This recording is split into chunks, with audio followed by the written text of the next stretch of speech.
Alors j'ai repris les manettes ce soir, comme Lisande n'est pas là, donc excusez-moi s'il y a parfois quelques breaks sonores comme ça. Ouais.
Oui, il y a 1500 ans, ouais, c'est ça.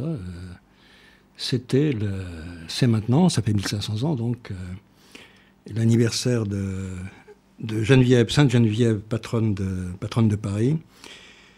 Tout le monde le sait, qui a défendu Paris contre les hordes mongoles d'Attila. Elle s'appelle Geneviève.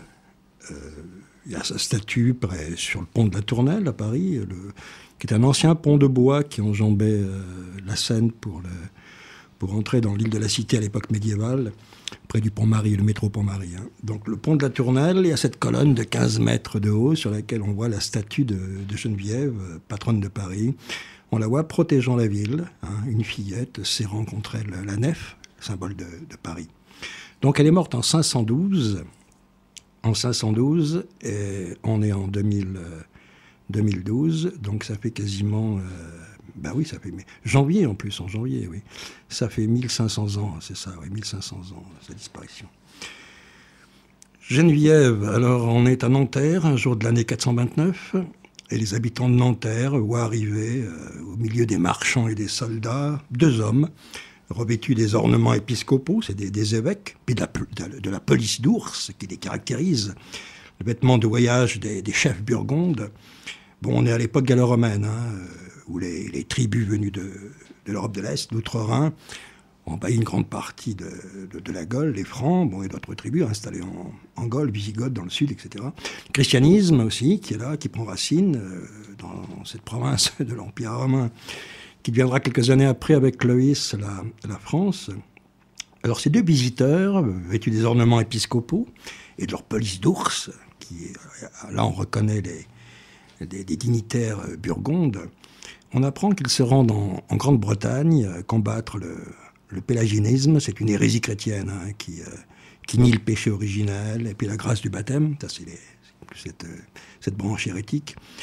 Et puis ces deux voyageurs font une halte à Nanterre. Alors les deux évêques, ce sont Germain et Loup, Saint-Germain et Saint-Loup, bien connus par la suite, qui sont envoyés en mission par un concile régional avec la bénédiction du pape de l'époque, Célestin Ier pour être précis. Et Nanterre, à cette époque, c'est qu'une petite bourgade, pas très importante, en dehors de Lutèce, Paris aujourd'hui, où les événements exceptionnels sont rares, hein, et puis c'est au son de la trompe qu'on accueille les deux évêques chrétiens, accueillis par la population locale. Et aussitôt, ils demandent à célébrer la messe dans la petite église du village de Nanterre. Nanterre, la foule se presse sur le sol de terre battue de l'église, comme elle était à cette époque, pour entendre le prêche des deux évêques et recevoir leur bénédiction. Et donc ces deux personnages appartiennent déjà à la légende dorée de l'église. Hein. Les bruits vont vite dans les villages de France, colportés par les marchands qui descendent les fleuves, les pèlerins qui se déplacent d'un sanctuaire à l'autre. On dit des deux évêques burgondes, Saint-Germain et Saint-Loup, qu'ils chassent les démons et guérissent les maladies. Donc l'évêque Germain, lui, on le sait, il commence toujours ses repas en prenant de la cendre mêlée à son pain, du pain d'orge, sa seule nourriture. Son jeûne est continuel, quasiment. Il porte en plus un cilice sous ses vêtements épiscopaux pour éprouver son corps, et puis des reliques de saints suspendues autour du cou.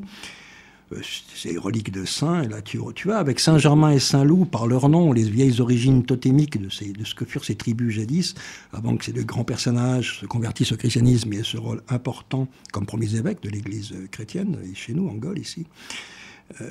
Germain, dont la famille s'appelle Loupan, qui veut dire le loup aussi, donc relié au clan totémique de leur propre peuple. On prête à Saint-Loup la même ferveur ascétique que Saint-Germain, ils sont quasiment pareils, les mêmes pouvoirs surnaturels, on est au 5e siècle. Là, hein. Et Sidoine Apollinaire l'appelle le père des pères, l'évêque des évêques, le chef des prélats des Gaules, la règle des mœurs, la colonne de la vérité, l'ami de Dieu, le médiateur des hommes auprès du ciel. Et on a, et ça va paraître 20 ans à peine après la mort de Geneviève, la Vita Genovefa, c'est la vie de Sainte Geneviève, écrite au VIe siècle, donc, hein, qui a laissé le récit de cette journée, pas comme les autres, à partir de laquelle le destin de la France allait basculer. Geneviève, qui est une jeune fille de Nanterre, Genovefa, son vrai prénom, d'origine celtique, hein, qui est profondément enraciné à cette époque gallo-romaine, elle appartient à la noblesse de la terre, fille unique de Sévérus, c'est le nom de son père, un Gaulois romanisé. Et son père lui a donné la charge du conseil municipal de Nanterre. On la voit surtout dans la petite église passer ses journées en prière, recueillie. Alors, d'après la Vita Genovefa, écrite quasiment à l'époque, hein, après sa mort, les deux évêques burgondes commencent à prêcher dans l'église de Nanterre, lorsque l'évêque Germain, on dit, aperçoit une petite fille en prière au premier rang des auditeurs. C'est une vierge de 15 ans, hein, dont la présence a déjà la force d'un miracle pour eux. Son innocence, sa simplicité, sa manière d'être, de vivre la foi, surprennent les deux évêques. Elle est concentrée, absorbée par sa prière. Germain et Loup demandent son nom, et les parents qui accompagnent l'enfant répondent « Genovefa », prénom vraiment prédestiné, puisqu'en langue celtique, ça veut dire « une fille du ciel ». Et dans la petite église de Nanterre, les événements se mettent en place à son insu et la préparent à une mission, une grande mission. Germain et Loup ne prêchent plus, ils regardent l'enfant avec étonnement, ils sont saisis par la limpidité, sa certitude, cette espèce d'aura royale qui se dégage d'elle par sa simple présence. Dieu n'habite pas un lointain royaume à l'autre bout du ciel, hein. Il est là, Dieu, pour eux, dans cette église, comme un lever de soleil dans un ciel sombre, simplement en la regardant, c'est ce qu'ils sentent. Les deux évêques burgondes ont compris qu'il y avait en elle un mystérieux pouvoir, venu des profondeurs de la Gaule celtique. Extrait de la Vita Genovefa. La petite fille s'appelait Geneviève, en latin donc prénom celtique, Genovefa, nom d'origine germanique ou celtique, qui indique une origine noble. Germain leur demanda « Cette enfant est-elle votre fille ?»« Elle est notre, Seigneur. »« Heureux êtes-vous. Elle sera vénérée. Savez-vous qu'à sa naissance, il y eut une grande joie parmi les anges. Elle sera grande devant le Seigneur.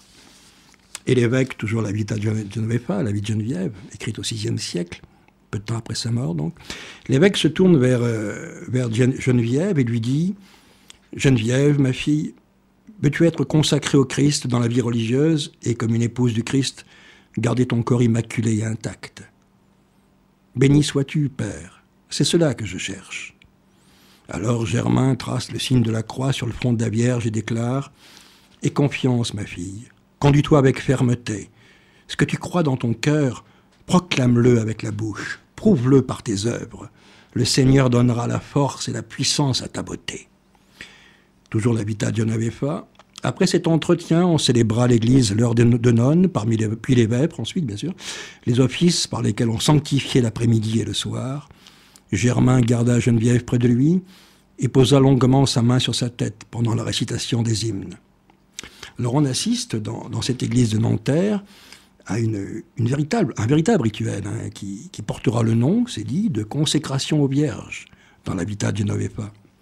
Et ce rituel célébré par Saint-Loup et Saint-Germain remonte aux origines celtiques de la Gaule. Ce sont des vierges, des parèdres, qui accompagnent les dieux gaulois sur les champs de bataille. Chaque dieu gaulois a sa parèdre qu'il protège, l'empêche de déchoir, le garde dans la pureté et la transcendance. Chez les Celtes, la virginité, c'est la condition essentielle de la souveraineté guerrière pour la femme. Chez les chrétiens, la Vierge indique plutôt le sacrifice de soi, l'abandon total à Dieu. Les deux se conjuguent. C'est cette double nature qui va resplendir dans la mission de Jeanne d'Arc aussi, à la fois humble et triomphante. Geneviève, elle a à peine 15 ans quand elle rencontre Saint-Loup et Saint-Germain, mais sa nature entière est tournée vers l'abandon à Dieu, c'est-à-dire dans une conception de ce temps où on perçoit le monde autour de soi comme la foi, à la fois le surnaturel, la présence, et le dépassement, au-delà de soi, plus haut. Geneviève, Genovefa, prénom celtique. J'ai retrouvé une vieille chanson de la tradition celtique qui a pour titre justement Genovefa. Ce sont les origines de Geneviève, la longue mémoire à laquelle elle appartient, nos origines aussi, celles de Paris, qui s'appelle à cette époque encore Lutèce, les villages gaulois avant qu'ils deviennent gallo-romains.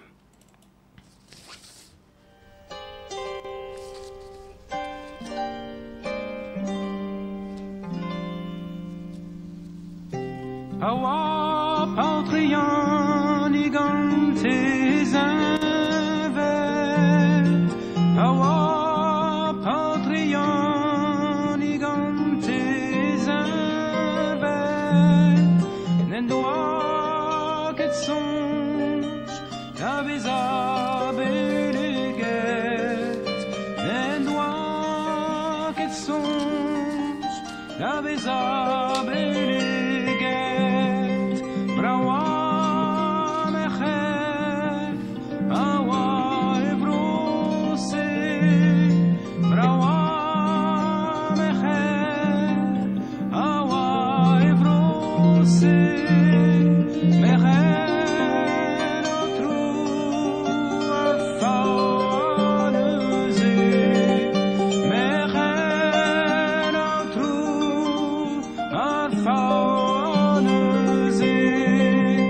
Aria wanka unez avra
personne est vraiment ébarnisant.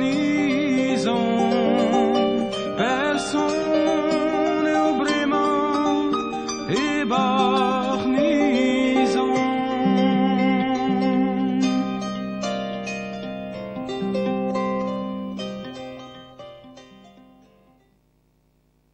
Et dès son admission dans la confrérie des Vierges, Geneviève se livre à une ascèse rigoureuse. Si on relit la Vita Genovefa, les revenus dont elle pouvait disposer étaient d'autant plus importants qu'elle s'imposait à elle-même un régime austère, frugal et donc peu coûteux. De 15 à 50 ans, elle ne rompit le jeûne que le dimanche et le jeudi. Elle se nourrissait de pain d'orge et de fèves, dont elle faisait cuire dans une marmite sa provision pour 2 ou 3 semaines. Alors on sait à son sujet, par la Vita Genovefa, qu'elle avait l'habitude de venir prier au lieu-dit La Chapelle, aujourd'hui nommée Église de la Chapelle Saint-Denis, en bordure de l'ancienne route gauloise, à l'entrée de la plaine du Landy, où se trouvait, d'après des recherches récentes du CNRS, je renvoie au livre d'Anne Lombard-Jourdan, Montjoie-Saint-Denis, où se trouvait le sanctuaire, d'après elle, le centre druidique des Gaules. Elle le situe dans la plaine Saint-Denis, pas loin de la basilique aujourd'hui. Au lieu-dit, aujourd'hui, qui est inscrit sur les cartes, la Montjoie, toute une recherche a été faite. Et Anne Lombard-Jourdan précise, en parlant de la chapelle où venait prier Sainte-Geneviève, la terre et seigneurie de la chapelle était de longue date la propriété de l'abbaye de Saint-Denis. Elle est significative de voir comment les limites de l'extension s'allongent vers le sud pour englober la Montjoie. Montjoie, c'était le nom aussi à l'époque de ce que Anne Lombard-Jourdan du CNRS décrit comme peut-être étant le sanctuaire des Gaules dont parle César. Bon, c'est ici où serait enterré aussi, il a été décapité, le premier évêque, l'évêque Saint-Denis, ça c'était bien avant. Et c'est dans ce lieu, justement, sanctuaire des Gaules, et où aurait été décapité le premier évêque chrétien, Saint-Denis, c'est dans ce lieu que Geneviève conduisit, si on relit la Vita Genovefa, 12 personnes, des hommes, des femmes, dit-on, tourmentés par des démons. Et les chroniqueurs affirment, on relit, que Geneviève priait, appelant à son secours les anges, les martyrs, les justes et notre Seigneur Jésus-Christ. Elle se leva et signa les possédés un par un. Tous furent guéris. Les esprits immondes les quittèrent en laissant une horrible puanteur. L'assemblée sentit cette odeur nauséabonde qui manifestait le départ des démons et glorifia le Seigneur pour un tel miracle. La chapelle, cette chapelle, où elle venait prier souvent, très fréquemment, où elle fait ce miracle de guérison, d'exorcisme, cette chapelle qui deviendra l'église de la chapelle Saint-Denis, c'est un lieu prédestiné où se croisent les grands courants de l'histoire, par-delà le temps et l'espace. Exactement, quasiment 1000 ans après Sainte-Geneviève, une autre vierge, élue par Dieu aussi, plantera l'étendard des rois au lieu dit La Chapelle, je lis. Geneviève, en prière dans l'église de la Chapelle, c'est en 429, où elle rencontre Saint-Germain Saint-Louis aussi.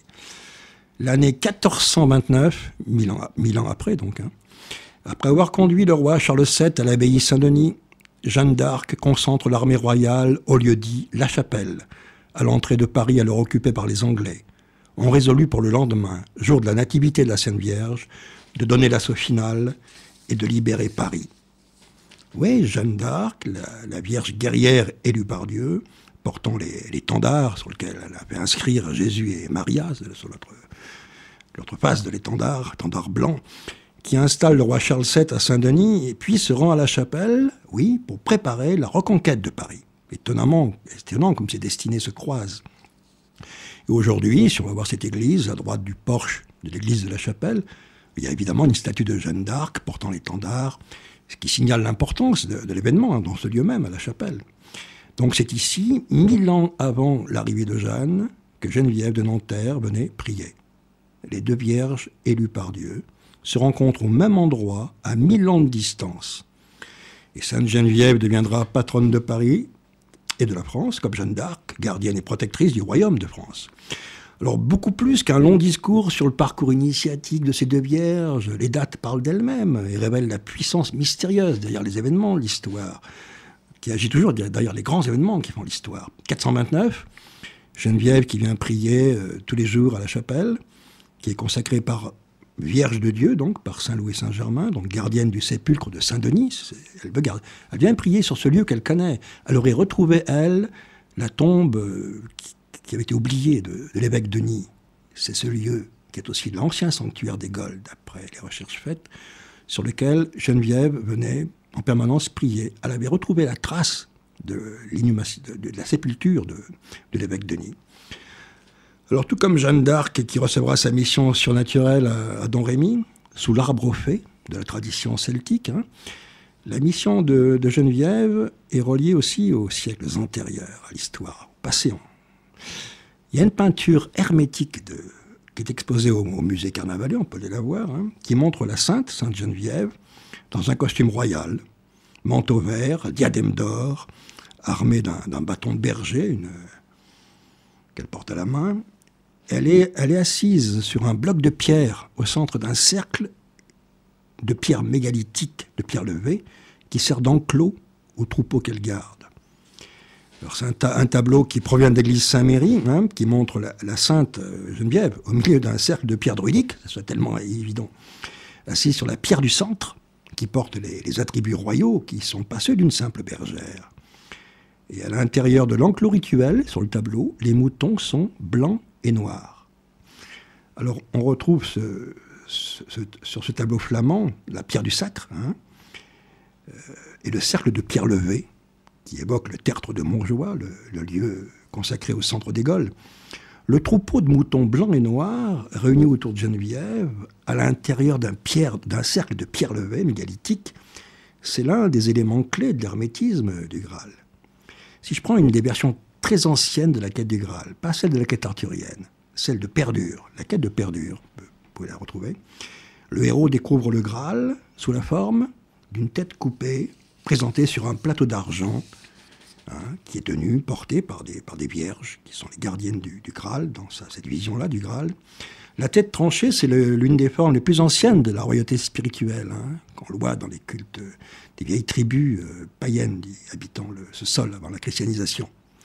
Et le chevalier Perdure, de cette quête, avant d'obtenir la vision du Graal, donc il arrive dans un collège de femmes vierges, une sorte de cénacle, près d'un tertre appelé le tertre douloureux.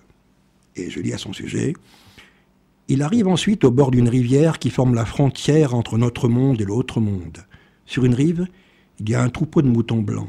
Sur l'autre, un troupeau de moutons noirs. Chaque fois que bêle un mouton noir, un mouton blanc traverse l'eau et devient noir, et inversement. » C'est ce qui est dit dans la quête médiévale de ce héros, Perdure, antérieur à la quête arthurienne. Et sur le tableau du musée Carnavalet qui montre Sainte-Geneviève, les moutons noirs et les moutons blancs, ils sont réunis au centre de l'enclos rituel, les pierres mégalithiques. On peut aller le voir, ce tableau. Geneviève occupe le siège central, la pierre du sacre, qui rassemble les deux mondes, le visible et l'invisible, le temps des hommes et l'éternité. L'enclos de pierre druidique, oui, image du temps éternel. C'est peut-être pas une imagerie symbolique, rappelant les origines druidiques de la mission de Geneviève. Moi, je lis ce qu'écrit don Jacques Dubois, directeur à l'école pratique des hautes études. Il indique dans un bouquin sur Sainte-Geneviève une tradition fort ancienne désignée comme le parc de Sainte-Geneviève, un pré situé non loin de Nanterre et ceint d'une clôture de pierre dressée, abattue lors du percement de la route menant de cette localité à Chatou. Tradition dont Jacques de Breuil, historien de Paris, s'est fait l'écho, ajoutant même qu'en cas d'inondation, cet enclos demeurait entièrement sec. Alors là encore, superposition des deux courants, des deux grands courants civilisationnels européens, les Celtes, et puis le christianisme romain, tout neuf, qui est là à son commencement.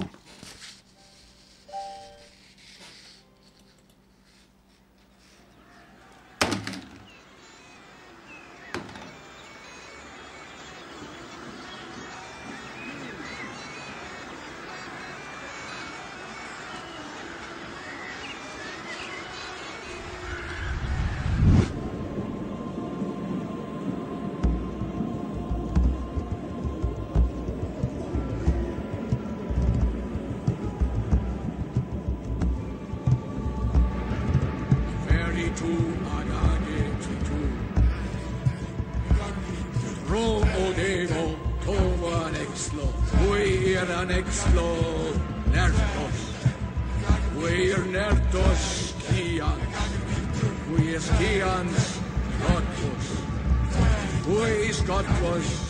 Gottlos Arberiania, Gottlos Arberiania, Igaro, Irgaro, Grato olio venans, ingrato olio venans, Garo de vo, cui ollo date, de vo, de vo.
Et Geneviève quitte Nanterre et se rend sur le mont Lecotéa, qui est sur la rive gauche de Lutèce, qui est une hauteur qui est dédiée à la déesse celtique Lecotéa, justement, priée par les anciennes tribus gauloises de Lutèce, les Parisis. Cette hauteur, ce mont Lecotéa qui deviendra, il est toujours là, la montagne Sainte-Geneviève, qu'on connaît aujourd'hui, justement. Et elle installe, Geneviève, son oratoire dans la crypte où se réunissaient les premiers chrétiens de Lutèce, Saint-Denis, entre autres. Et bien avant, ces grottes étaient habitées par les druides qui célébraient Lecotéa sur cette montagne.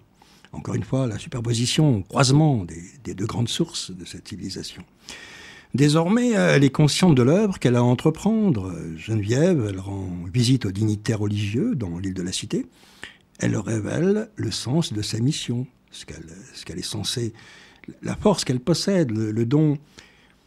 Elle leur révèle l'endroit caché, l'ancien sanctuaire des Gaules, quelque part, où est inhumé l'évêque Denis, Saint-Denis. Et elle déclare « Saint-Père, vénérable dans le Christ, mes seigneurs, il faut construire une basilique en l'honneur de Saint-Denis. » Puis elle ajoute, et on construira la basilique Saint-Denis qu'on connaît, et elle ajoute, « Il n'est douteux pour personne que le lieu où il se trouve soit terrible et redoutable. » Étrange cette phrase.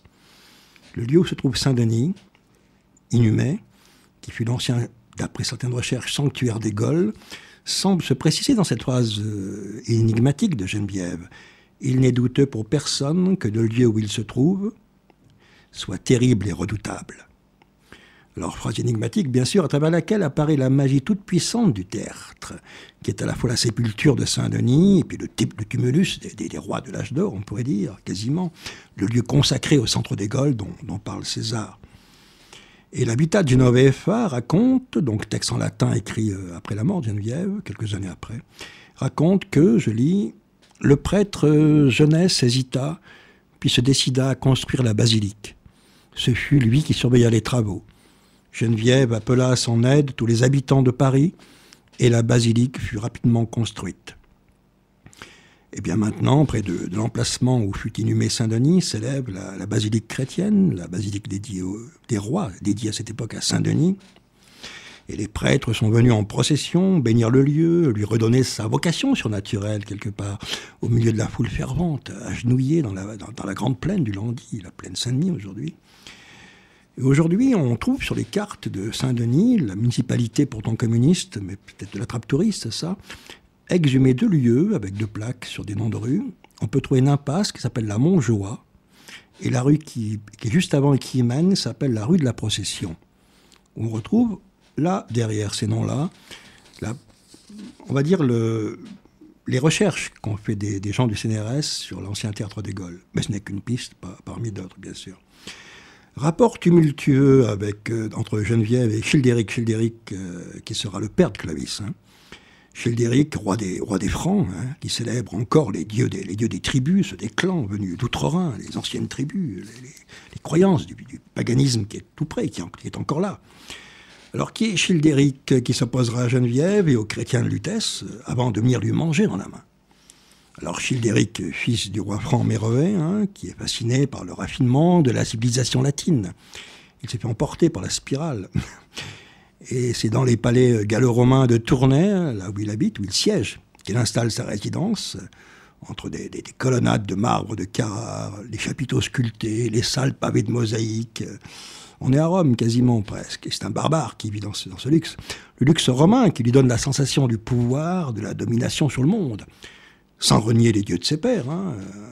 Il noue des relations avec les notables de Rome, accepte d'installer des escadrons de mercenaires sur les frontières de l'Est et dans les légionnaires romains, hein, pour empêcher de nouvelles invasions, comme beaucoup de tribus venues de l'Est le feront à l'époque. Hein. Alors le faste du roi Childéric, il est attesté par sa tombe, la tombe royale, découverte à Tournai le 27 mai 1653. En quelques lignes, ce qu'en raconte Régine Pernoud, c'est intéressant, la description exactement de ce qui était dans la tombe. Le 27 mai 1653, creusant à Tournai les fondations d'un hospice, les ouvriers mirent à jour une excavation qui, dégagée, révéla d'éblouissantes richesses. Un grand personnage avait été enterré là, vêtu de soie, enveloppé d'un manteau de pourpre, sur lequel étincelaient plus de 300 abeilles d'or. À ses côtés, une épée dont le pommeau s'ornait encore de verres de couleur cloisonnée, un globe de métal et d'autres armes, la francisque, ou la hache des barbares, la lance ou framée. Suspendue à une ceinture à clous d'or, une bourse contenait une centaine de pièces de monnaie. Enfin, passée au doigt du squelette, une bague sur laquelle on déchiffrait l'inscription portant son nom. Childéric. Les pièces d'or étaient à l'effigie d'Anastase, et c'était la tombe du roi Childéric, fils de Mérové et père de Clovis. Fermez les guillemets. Alors le manteau d'abeille, symbole de la royauté salaire, qu'on retrouvera plus tard chez Napoléon dans la symbolique. Hein. Et le globe impérial qui atteste que Childéric était beaucoup plus qu'un chef de tribu. Hein. L'inscription sur la bague révèle la latinisation des Francs, bien avant le règne de Clovis déjà. Hein. Les farouches guerriers germains, ils éprouvent du vague à l'âme et des émotions d'esthète. Hein, à la vue des splendeurs impériales de Rome, Childéric, il dort dans des draps de soie, comme un prince, comme un empereur. Il fait manger ses chevaux dans de la vaisselle en céramique. Dans son habitation, la maison, l'espèce de villa fortifiée où il vit, le hall est décoré par des statues, des stèles de Jupiter et d'Aphrodite, avec des représentations de Wotan, du dieu Thor aussi, portant le marteau de foudre. C'était sa manière à lui de vivre dans le faste et sans perdre l'énergie barbare de ses premiers peuples. Alors c'est l'heure où le soleil bas projette une étrange clarté sur la façade du palais royal de Tournai, où vit le roi Childéric. Des ombres passent sur la route venant de la forêt. Ce sont des pèlerins, les pieds chaussés de sandales, qui portent la besace de cuir, descendant sur Soissons ou sur Lutèce par la grande route gauloise. C'est par cette route que Childéric va voir arriver vers lui Geneviève, la Vierge de Dieu, que les païens considéraient comme une druidesse, une magicienne de leur côté. On disait qu'elle avait le pouvoir de guérir les malades, de faire revenir les morts. Extrait de l'habitat de Geneviève, on lui amena un aveugle, sourd, muet et boiteux. Elle oignit d'huile bénite et traça sur lui un signe de croix. Ses jambes furent affermies. Il vit, entendit, parla et se mit à marcher. Alors Childéric, il écoute tout ce qu'on lui dit de Geneviève, avec émerveillement. Un jour, alors qu'elle naviguait sur la Seine, on raconte, la Vierge de Dieu fut surprise par une violente tempête qui agite les eaux de la Seine, pas prête à chavirer. Le petit bateau est tellement secoué par les vents qu'il est presque recouvert par l'eau, il va être englouti. Geneviève regarde le ciel, les mains étendues, elle implore le secours du Seigneur, dit-on. Et aussitôt se fit un calme tel que tous crurent que le Christ était venu commander aux éléments, au vent et au fleuve. Et le biographe de Geneviève écrit dans l'Habitat di Novefa, « Le païen Childéric, roi des Francs, l'aimait d'une véritable vénération que je ne saurais exprimer. Alors lorsqu'il accueille Geneviève à Tournai, dans le luxe de son palais royal, Childéric reçoit d'abord une jeune fille de la noblesse gallo-romaine, une vraie princesse de Dieu, belle comme une divinité du soleil. Il observe avec un sentiment de respect, mêlé de crainte. Geneviève, Genovefa, la druidesse, n'invoque pas Wotan, Thor ou Teutatès, le dieu gaulois, mais Jésus-Christ, le dieu des chrétiens. Et les sortilèges de Geneviève fascinent Childéric. Il se souvient du jour où il avait tenté d'assiéger Paris, Childéric, avec ses Francs. Parce qu'on lui raconta du comportement de Geneviève pendant le siège. Elle organisa une expédition pour rompre le blocus de la ville, en 480. Lorsque Paris était encerclé par les Francs de Childéric, le roi païen, elle réquisitionne des bateaux, remonte la Seine jusqu'à Arcis-sur-Aube, le village de Genovefa, pour lire sa biographie, qui est à son époque. La flottille arrive devant un arbre énorme, tombé dans le fleuve, qui empêche de poursuivre la navigation et menace de faire couler tous les bateaux qui arrivent. C'est alors que le sortilège vient au secours de Geneviève. Elle se tait, s'absorbe dans une prière fervente, mystérieuse, communie avec le Dieu des évangiles, invoque les anciennes puissances du sanctuaire des Gaules à travers ce qu'elle est elle-même, sa présence. Extrait de la Vita Genovefa. Geneviève ordonna au batelier d'aller couper l'arbre. Quelques coups de hache le détachèrent et le courant l'emporta. On raconte que deux monstres bigarrés sortirent et qu'ils dégageaient une odeur si fétide que les passagers en furent incommodés pendant plus de 2 heures. Par la suite, personne ne fit naufrage en ce lieu. Alors on est à une époque où les prodiges, les miracles ne surprennent pas. Et cet étonnement, cette influence du surnaturel, on la retrouvera tout au long de l'histoire de France. Mais à la vie quotidienne, comme aux grands événements politiques de l'histoire du pays aussi. Une autre époque, bien sûr, une autre race d'hommes.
Ouais, Geneviève et les pèlerins ne sont pas les seuls, les pèlerins du Christ qu'on voit sur les routes, ne sont pas les seuls à traverser les territoires des Francs pour se rendre à Lutèce. À la même époque, des émissaires franchissent le Rhin, poussent leurs chevaux sur la route, galopent jusqu'à Tournai, Reims, Soissons, talonnés par l'urgence. Il se passe quoi? Quel est l'événement important? Ce sont des émissaires qui reviennent de la vallée du Danube. Ce qu'ils ont vu jette l'effroi dans les cités gallo-romaines, comme dans les royaumes barbares. Hein. Ils parlent d'une immense armée de plus de 300 000 cavaliers qui marchent vers la frontière du Rhin, pillant, brûlant tout sur leur passage. Ce sont les Huns d'Attila, venus du fond de l'Asie, cette mystérieuse Mongolie que les voyageurs de l'époque appelaient la terre des démons. Alors les cavaliers Huns sont rapides au combat. On dit d'eux qu'ils rattrapent à la course des loups dans la plaine et les tuent avec à l'aide d'un lourd bambou, le tachur, dans leur langue. C'est aussi un jeu entre guerriers, guerriers venus de la steppe. Et en approchant du camp nomade, les visiteurs entendent d'abord les roulements des tambours sorciers, les hennissements des chevaux dans l'enclos, les rumeurs autour des yurts nomades. À chaque bivouac, la horde installe un caravansérail de tentes, de chariots, des feux de résine qui brûlent dans la nuit, les hommes qui boivent du thé sous la tente, s'enduisent le corps de graisse de mouton pour lutter contre le froid, écoutent les récits des chamans qui invoquent les dieux de la steppe. Une légende mongole raconte qu'Attila monta sur une montagne qui s'appelle le Karasutogol, la montagne de ses ancêtres, et on dit qu'il vit à l'ouest, donc chez nous, un océan de sang humain. Les dieux lui montrèrent les riches cités, les foules heureuses, les jardins et les temples de Rome, et, dit-on, lui ordonnèrent de marcher vers l'ouest avec tous ses guerriers.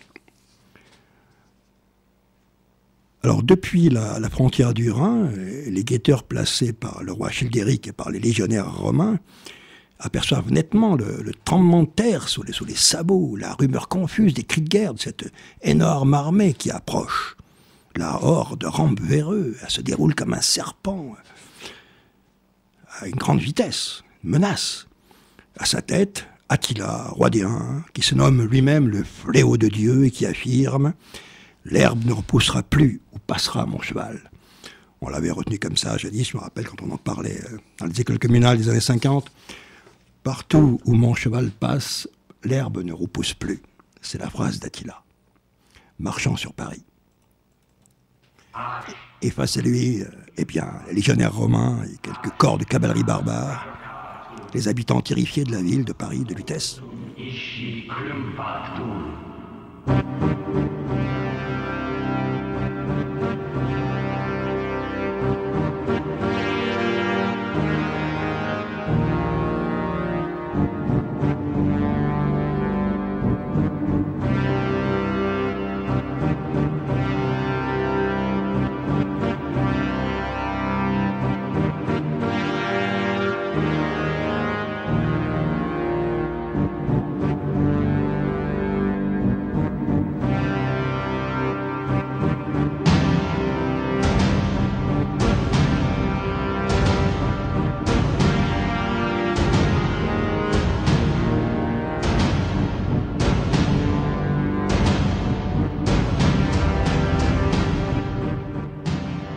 Ouais, et les légions romaines se préparent à défendre Lutèce, aidés par des cavaliers francs, oui, des païens, ceux de l'ancien paganisme, mêlés aux chrétiens de Lutèce pour défendre la ville contre l'envahisseur.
Oui, et c'est pas si simple, parce que les émissaires, les éclaireurs revenus à bride abattue, ce qu'ils rapportent, racontent, jettent l'effroi. Beaucoup considèrent l'armée, l'énorme, l'immense armée d'Attila comme une armée surnaturelle, une véritable armée de démons. D'autres comme un ennemi implacable, cruel, et surtout en surnombre. Et beaucoup parlent de laisser Lutèce, Paris, aux envahisseurs. Les Francs et les Burgondes se sont alliés aux légionnaires romains pour repousser les hordes mongoles, mais ils ne sont pas assez nombreux. On a besoin de l'aide des habitants de Lutèce, des Parisiens, qui pensent à fuir, à quitter la ville. Et Geneviève va les exhorter à rester, les implorer, les motiver, leur redonner le feu qui leur manque. L'aura surnaturelle qui se dégage d'elle, ce qu'on raconte déjà sur la Sainte, les fait hésiter, puis ranime leur ardeur. Oui, défendre Paris, comme elle l'avait fait quand Childéric a siégé la ville. On cherche des armes, on renforce les remparts. Alors au début, beaucoup de Parisiens qui ne pensent qu'à fuir n'acceptent pas les prêches enflammés de Geneviève qui veulent les forcer à rester, à défendre la ville, leur ville. Ils montent jusqu'au sanctuaire du mont Le Cotéa, aujourd'hui la montagne Sainte-Geneviève, avec les prêtres et les prélats de la ville. Je lis « Les Parisiens s'écriaient qu'une pseudo-prophétesse s'était apparue et que c'était grand signe de malheur. Il fallait s'en débarrasser. Certains voulaient l'écraser avec des pierres, puisque la lapidation était la peine des faux prophètes prévue par la loi, dans l'Ancien Testament. D'autres l'auraient jeté dans un gouffre. Alors la foule entraîne Geneviève à l'extérieur de la crypte pour la lapider, lorsque survient l'archidiacre d'Auxerre, accompagné d'une troupe d'hommes en armes. Il amène des pains de messe bénis par l'évêque Germain destinés à Geneviève. Il prend la parole, fait taire la foule d'un signe de la main, rappelle la mission surnaturelle de Geneviève. Il dit, et dans la foule, certains se mettent à genoux pour l'écouter. Ne consentez pas à un tel crime. Nous avons entendu notre évêque Germain dire que celle dont vous complotez la mort a été élue par Dieu dès le sein de sa mère, et j'apporte les eulalie, les pains bénis que Saint Germain a laissés pour elle. Dès lors, les Parisiens reconnaissent leur erreur, se joignent à elle, rejoignent les prières, leurs prières à celles de cette femme, à celles des femmes de la crypte qu'elle va réunir autour d'elle, tous persuadés qu'un grand événement se prépare, qui ne doit rien à la volonté des hommes, mais à celle de Dieu. Alors une autre forme de combat spirituel, rendre la ville invisible à l'ennemi, comme dans une pratique druidique, mais là c'est au nom du Christ, c'est le miracle qu'elle lui demande, placer la ville sous un bouclier de prière.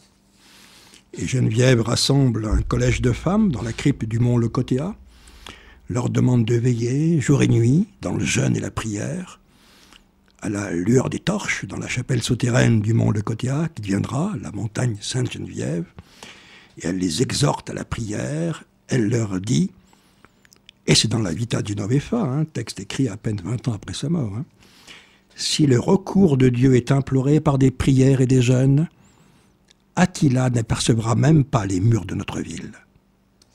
Alors ces femmes en prière, regroupées dans la crypte où les druides célébraient le Cotéa et où Saint-Denis prêcha l'évangile du Christ, eux, ils méprisent la défense militaire de Paris. Aetius, le gouverneur des Gaules, romain, ne croit pas au pouvoir de la prière sur les hordes d'Attila. Il préfère réunir les contingents barbares, francs, burgondes, wisigoths, et puis ce qui reste des légions romaines dans le territoire des Gaules. Attila, qui marche pourtant sur Paris, fait un écart, évite la ville sans qu'on comprenne pourquoi.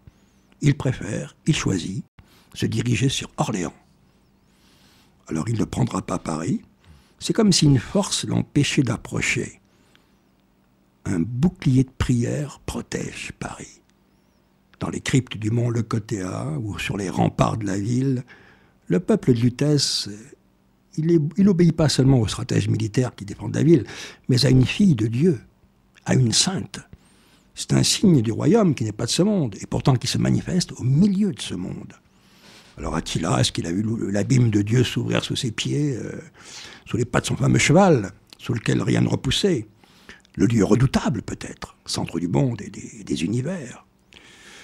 Attila, il se tient devant Geneviève comme devant l'obstacle, le rocher infranchissable, dont le sommet se perd dans une nuée de lumière. Sa croyance à lui, primitive, intuitive, elle lui fait comprendre qu'il peut être foudroyé par une magie plus puissante que celle des sorciers de sa tribu, s'il essaie de prendre la ville, d'après tout ce qu'on raconte sur Sainte Geneviève. Alors on sait seulement qu'Attila renonce à prendre la ville, qu'il fait demi-tour avec sa horde, fonçant sur Orléans, et ils seront vaincus, les Huns et Attila, au fameux champ catalonique, grande bataille près de Chalon-sur-Marne, par le général romain Aetius et ses contingents barbares. Alors ça a été un combat gigantesque qui laissa des dizaines de milliers de morts sur le terrain, une sorte de fin du monde apocalyptique, pour le conquérant mongol en tout cas. Aux Romains du général Aetius se sont joints les Francs, les Sarmates, les Burgondes, les Armoricains de Bretagne, les Saxons, puis quelques autres nations celtiques, germaniques. La réaction d'Attila, elle n'est pas la même qu'à Lutèce devant Geneviève, ou à Troyes, quand il a voulu prendre Troyes devant l'évêque burgonde Saint-Loup.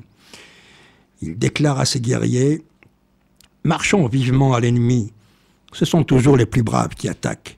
N'ayez que mépris pour ce ramas de nations discordantes. C'est signe de peur que de s'associer pour se défendre. Pourquoi la fortune aurait-elle assuré la victoire des Huns sur tant de peuples, sinon parce qu'elle est destinée aux joies de cette bataille ?» Alors, c'est un signe de peur que de s'associer pour se défendre. Il veut parler de l'alliance des chrétiens et des païens coalisés contre lui. Alors, on rapporte que dans cette bataille, périt des deux côtés 162 000 hommes, écrit Jornalès. Toutefois, même après sa défaite, le roi des Huns garde une contenance fière. Il fera sonner ses trompettes au milieu du cliquet des armes, menaçant de revenir à la charge. Et puis Attila, vaincu, après des tentatives de contre-attaque, passe en Italie avec le reste de sa horde et fait demi-tour. La bataille des champs cataloniques, elle s'est déroulée le 21 juin 451, date rituelle du solstice d'été, fête de la lumière, qui correspond aussi dans le calendrier chrétien à la décapitation de Saint Jean-Baptiste. C'est la fameuse nuit de la Saint-Jean, le 21 juin, la Saint-Jean d'été, qu'on célébrait alors, la Saint-Jean d'été, dans tous les villages de France.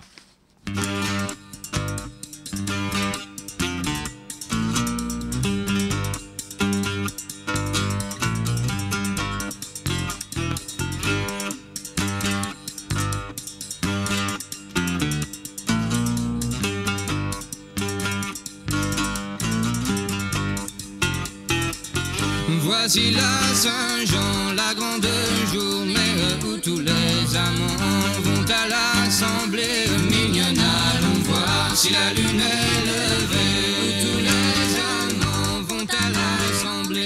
Le mien n'y est pas, j'en suis assuré. Mignonne, allons voir si la lune est levée.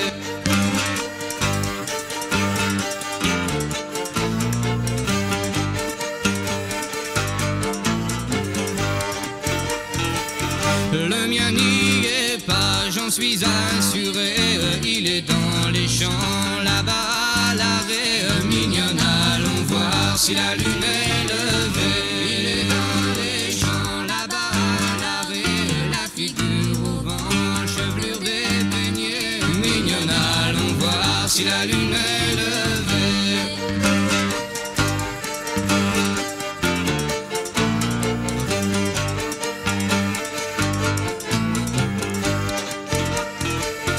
La figure au vent, chevelure dépeignée, mien est à Paris, cherchez ma livrée, mignonne, allons voir si la lune est levée. Mien est à Paris, cherchez ma livrée, que t'apportera-t-il, mignonne tant aimée, mignonne, allons voir si la lune est levée.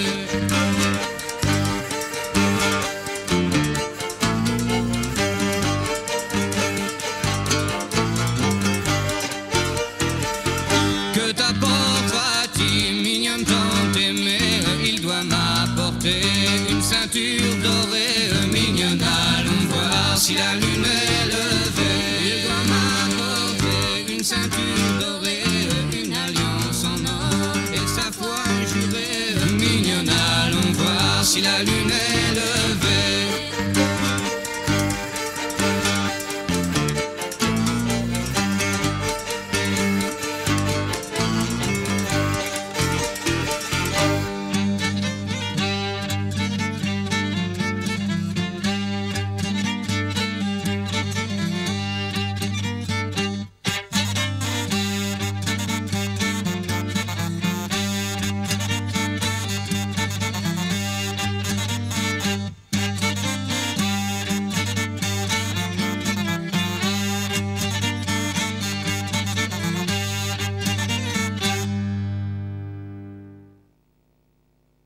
Ouais, Geneviève prendra de l'âge. Le temps passe, évidemment, bien sûr, pour tout le monde. Childéric est mort depuis longtemps. Elle assistera au sacre de son fils, Clovis, en 489, qui deviendra son allié le plus fervent, roi de France, premier roi. Devant tout ce que représente Geneviève, Genovefa, Clovis met un genou à terre. Il recherche son soutien, ses conseils dans les moments difficiles. Quand Geneviève lui parle du Christ, crucifié par le sénateur romain Ponce Pilate, Clovis hausse les épaules et se contente de dire « Si j'avais été là avec mes guerriers, ils ne l'auraient pas cloué sur la croix. » Alors à la mort de Geneviève, âgée de plus de 80 ans, elle est très âgée, Clovis organise ses funérailles sur le mont Leucothea, qui deviendra la montagne Sainte-Geneviève. Aujourd'hui, c'est le nom qu'elle porte. Le 3 janvier 512, Clovis et ses guerriers forment une haie d'honneur pour laisser passer la dépouille de Geneviève qui va être ensevelie. Et les trompettes de guerre sonnent dans l'air. Il y a les feux qui brûlent, des nuages noirs qui survolent la ville. C'est aussi la druidesse Genovefa qu'on amène en terre. Et puis Geneviève, la sainte de Dieu. Paris lui rend les honneurs, à la manière gauloise, le glaive levé pour défier la mort. Et le biographe de Sainte Geneviève écrit dans sa Vita Genovefa « Je me suis appliqué à garder le silence sur la fin de sa vie et l'honneur de ses funérailles. »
Et au-dessus du tombeau de Geneviève, non loin de la chapelle souterraine où elle allait prier, Clovis a fait bâtir un petit oratoire de bois qui deviendra par la suite une église de pierre. Cette basilique s'appellera la basilique des Saints Apôtres, puis basilique Sainte-Geneviève, c'est un monument fondateur, qui a abrité au même endroit les corps de Geneviève et puis du roi Clovis et de Clotilde, la princesse burgonde, longtemps avant d'être rasé à la Révolution en 1789. Et puis les ossements de Clovis et de Clotilde ont été jetés à ce moment-là dans la fosse commune. Une confrérie de moines a réussi à emporter les reliques de la Sainte Geneviève, qui ont été déposées dans une châsse, puis dans un sarcophage de pierre. La châsse de Sainte-Geneviève, elle est toujours là, telle qu'on peut la voir, dans l'église Saint-Étienne-du-Mont, sur la montagne Sainte-Geneviève. La basilique construite par Clovis, elle n'a pas tout à fait disparu, même rasée à la Révolution. Il reste une tour, la tour surmontée d'un clocher, qu'on peut voir dans l'enceinte du lycée Henri IV, rue Clovis, ça s'appelle la rue Clovis, tout près de l'église Saint-Étienne-du-Mont, qui est à côté, où est la châsse de Sainte-Geneviève. Et cette tour d'angle qui domine le lycée Henri IV, vestige de l'ancienne basilique construite par Clovis pour abriter les dépouilles de Geneviève, et puis la sienne, son corps, et celui de Clotilde aussi, avant d'être rasé à la Révolution. Cette tour d'angle, cette tour mérovingienne qui reste là, elle semble surgir du gouffre du temps. Elle domine l'enceinte du lycée Henri IV. On la voit de très loin dès qu'on amorce la rue Clovis. Son ornementation froide, austère, celle de cette époque. Elle semble veiller par-dessus 1000 ans d'histoire, présente, témoin, sentinelle. Geneviève, oui, Genovefa. Genovefa, c'est aussi le titre d'une chanson de la tradition celtique qui appartient à l'ancienne mémoire. une chanson de l'ancienne tradition et qui justement porte le nom de Geneviève, son nom celtique, Genoveva.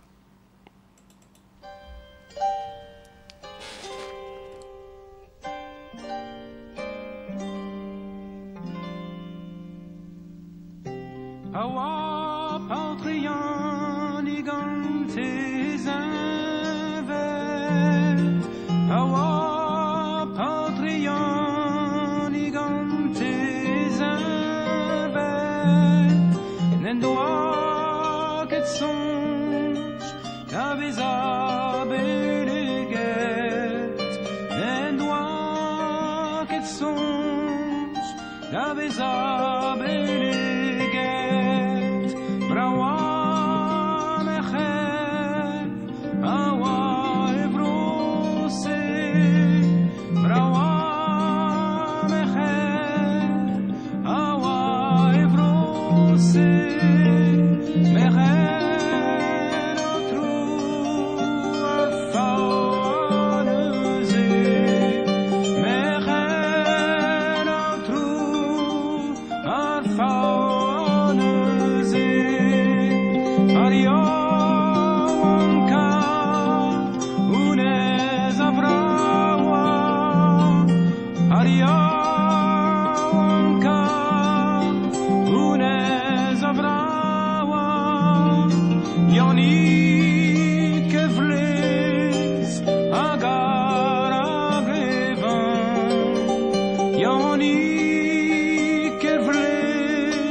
Oui, Sainte Geneviève, qui quitte ce monde le 3 janvier 512, donc il y a exactement 1500 ans, c'est une date anniversaire maintenant, là, pour la ville de Paris, pour son histoire et sa fierté aussi. Ben, il y a justement une marche au flambeau en son honneur, le 8 janvier, comme tous les ans, hein, à 16h, sur le parvis de Notre-Dame, départ de la procession jusqu'à Saint-Étienne-du-Mont, où est la chasse de la Sainte, une marche de fierté. Et Paris, c'est pas seulement Sainte-Geneviève, patronne de la ville, c'est aussi toute une histoire, hein, des fondations de Lutèce jusqu'au Paris populaire, celui que j'ai encore connu, mais personnellement, dans les années 50, quand on écoutait ça à la radio.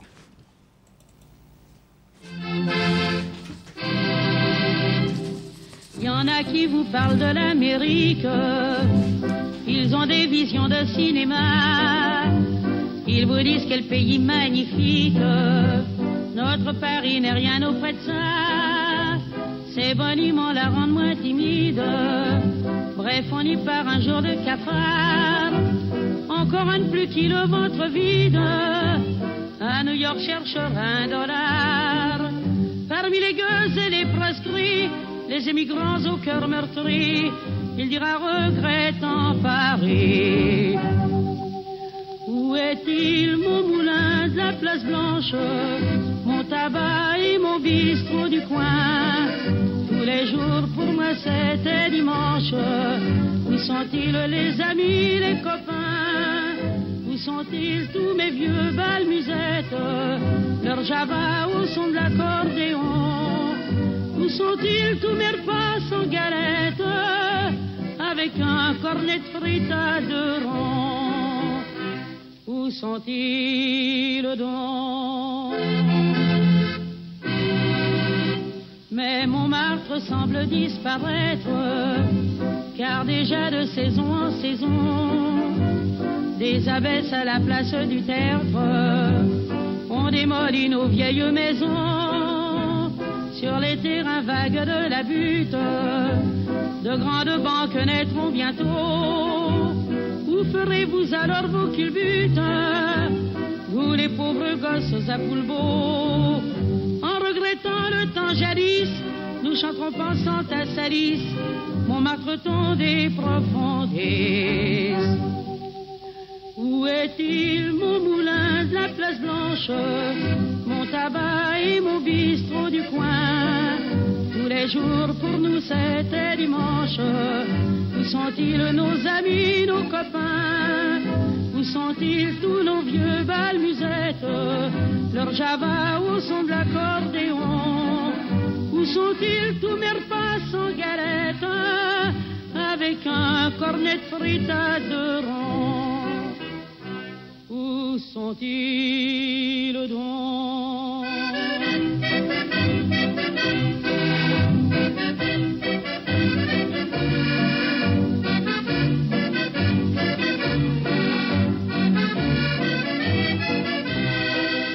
Où sont-ils tous mes vieux balmusettes, leur java au son de l'accordéon? Où sont-ils tous mes repas sans galette, quand je bouffais, même sans avoir un rond? Où sont-ils donc?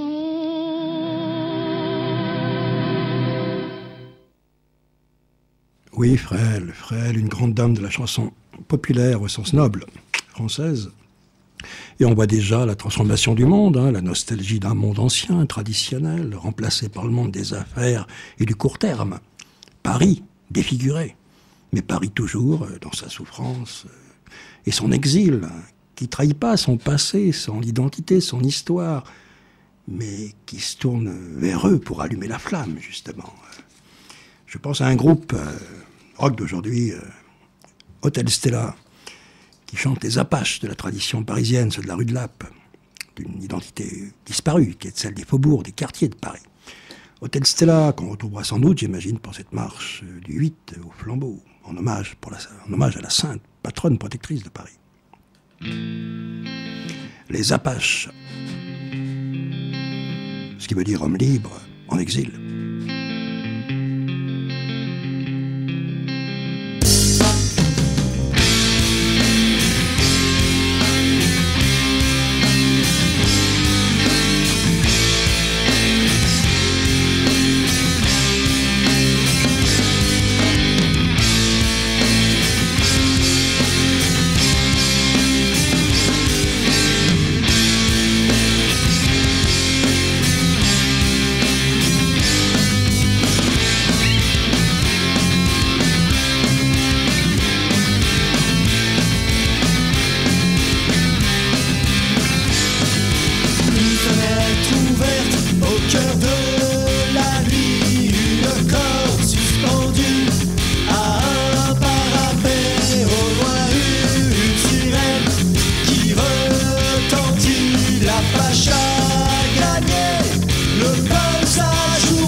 Apaches règnent sur Paris, mauvais garçons.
Ouais, ce Paris-là, le Paris dont on parle, c'est le Paris aussi de François Villon, Paris médiéval, des Apaches de la rue de l'Abe, bien plus tard, celui de Carquot, de Bruant, de Montmartre, le Paris de la nuit autour du cabaret Le Chat Noir, le Paris de la fête des fous à l'époque médiévale qui suivait Noël, où on sacrait un personnage, où tout était renversé, quasiment une fête de la libération, une fête encore dans son vieux paganisme, où on amenait à l'église le roi des fous, comme on le voit dans Notre-Dame de Paris, pour le sacrer pape des fous, cette fête médiévale ancienne, qui est une sorte de rituel de libération pendant une journée, au-delà des limites de soi, qui est une sorte, qui désamorce quelque part, qui est interdit par la suite par l'Église, parce qu'il était trop empreint de paganisme. On osait, le jour de la fête des fous, dans l'Église, parodier la messe. C'était pas de la magie noire ni une messe noire, c'était une fête traditionnelle qui appartenait qui était parfaitement reçue par le christianisme de cette époque, avant d'être supprimée. La fête Dieu, dont je me souviens encore, quand j'étais membre, où on lançait des pétales de fleurs pendant le défilé, les processions, les clochers des paroisses qui sonnent à toute volée par-dessus les toits, les gamins de la butte de Montmartre, la neige en hiver, les artisans dans leur échoppe, un commerce de proximité encore, un vrai. On n'avait pas inventé les grandes surfaces. Guinguette sur les bords de la Marne, l'accordéon, l'instrument de musique emblématique de ces années-là. Oui, ces années-là, parce que reconnaître Paris aujourd'hui, c'est assez difficile, le visage qu'il a pris. Quand on compare avec un Paris qui avait distribué par quartier, chaque quartier ayant un visage, une identité comme un village, avec ses particularités. Aujourd'hui, tout ressemble à tout est cloné. Donc, oui, c'est un Paris aujourd'hui de la pollution et un Paris étouffant dans lequel on est, qui ne donne pas envie d'être à Paris. Et pourtant, on est à Paris. Ok.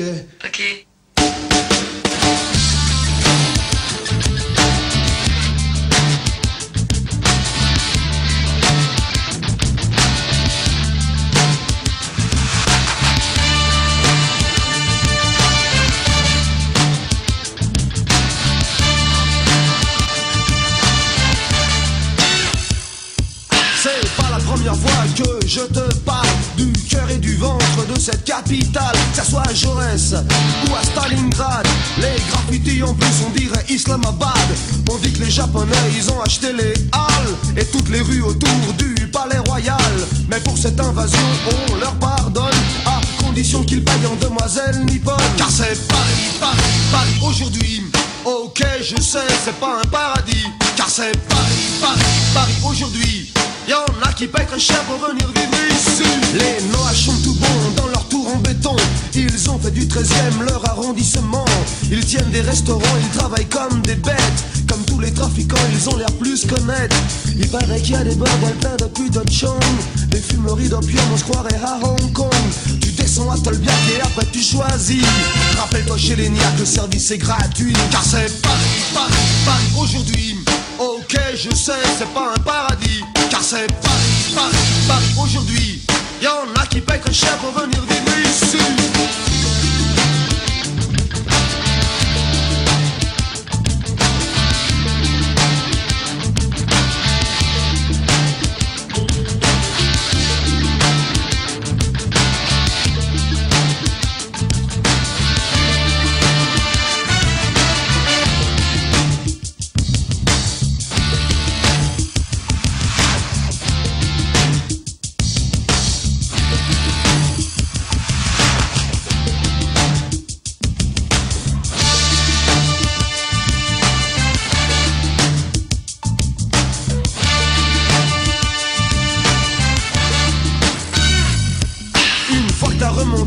Saint-Denis, succomber au désir sans choper de maladie.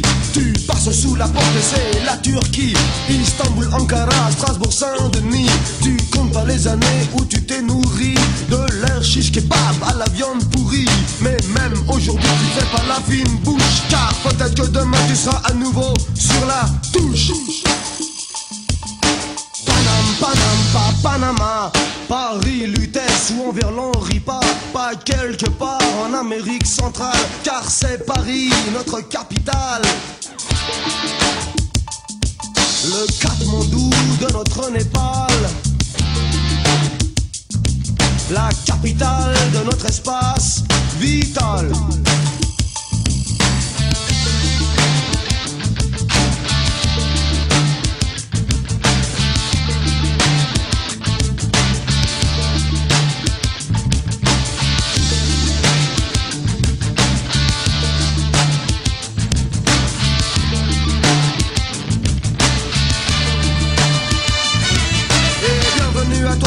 Provincial, y'aura pas mal de gars pour t'emmener au bal, mais personne te dira ce qui t'attend à Pigalle. Une rencontre amicale ou le striptease intégral. Les canailles d'aujourd'hui jouent pas d'accordéon, mais ils peuvent te séduire de mille et une façons. Si jamais ils te proposent du néocodion, faudra que tu fasses le tri parmi tes mauvais garçons. Car c'est Paris, Paris, Paris aujourd'hui. Ok, je sais, c'est pas un paradis. Car c'est Paris, Paris, Paris aujourd'hui. Y'en a qui payent très cher pour venir vivre ici.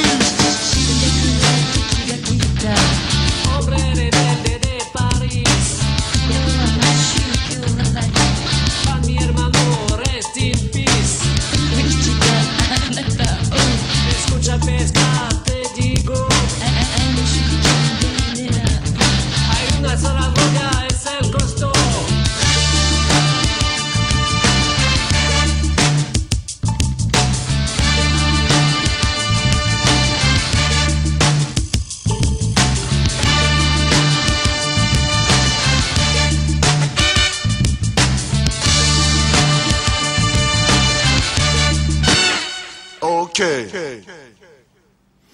Ouais, Paris que j'aime plus, parce que bon, pourtant on doit aimer Paris peut-être, je sais pas, il y a une âme à Paris, je sais pas où elle est l'âme de Paris aujourd'hui.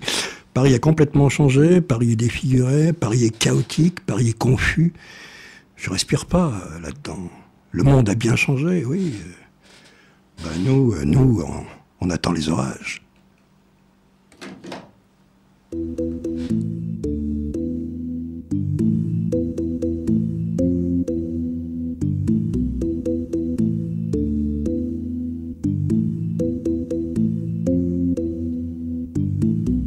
Les temps sont lourds, les ciels plombés, les rêves dématés, cale sèche et radoub.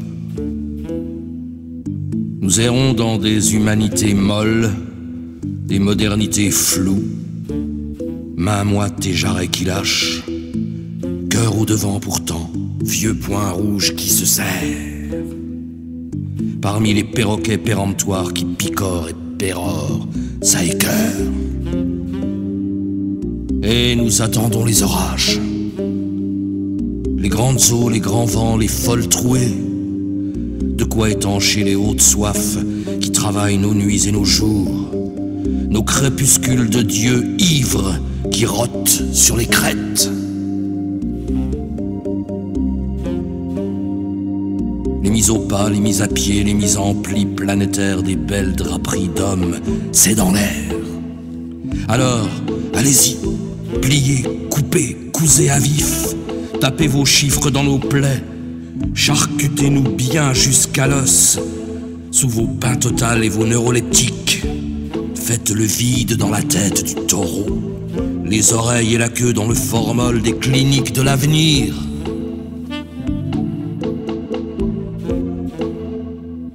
Quant à nous, nous attendons les orages, les coups de foudre dans les nerfs, les éblouissements révélateurs, les jaculantes verberies qui bouent dans les marmites clandestines, des sans-voix, des sans-grattes. Salut du fond de nos gamelles pleines d'étoiles, aux pirates de la flamboyance, aux retors et aux réfractaires. Comptez sur les doigts du Django s'étend quand sa perce bleue sous les tempos. Pendant que les fouettards, les lustucrus, les petits glabres, les grands velus poussent du groin et font de l'ordre dans le beau désordre des mondes.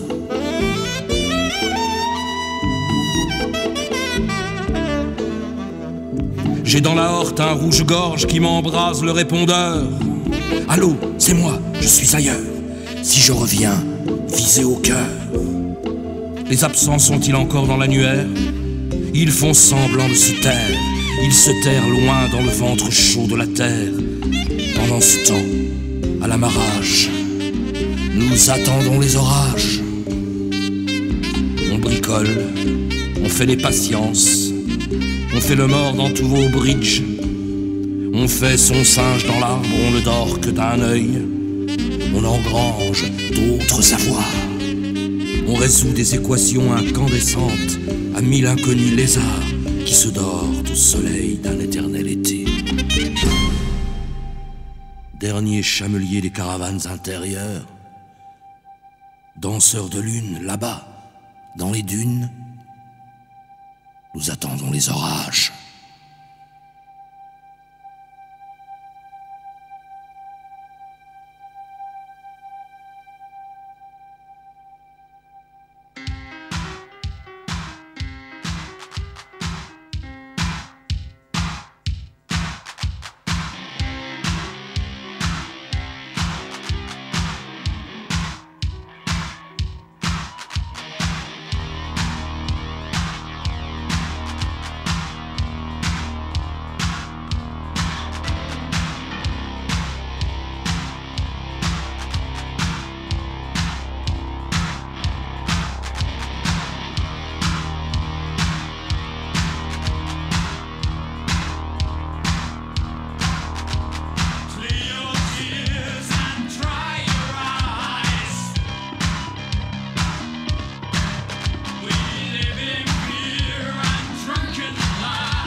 Ouais, le groupe Sixcom, avec le fameux Patrick O'Kill, l'un des fondateurs du groupe Death Engine, l'album Turn of the Wheel, consacré en grande partie à la mythologie scandinave.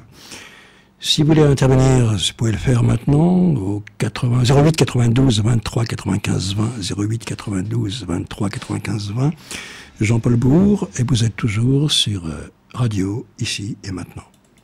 Ok. Ok. Yeah.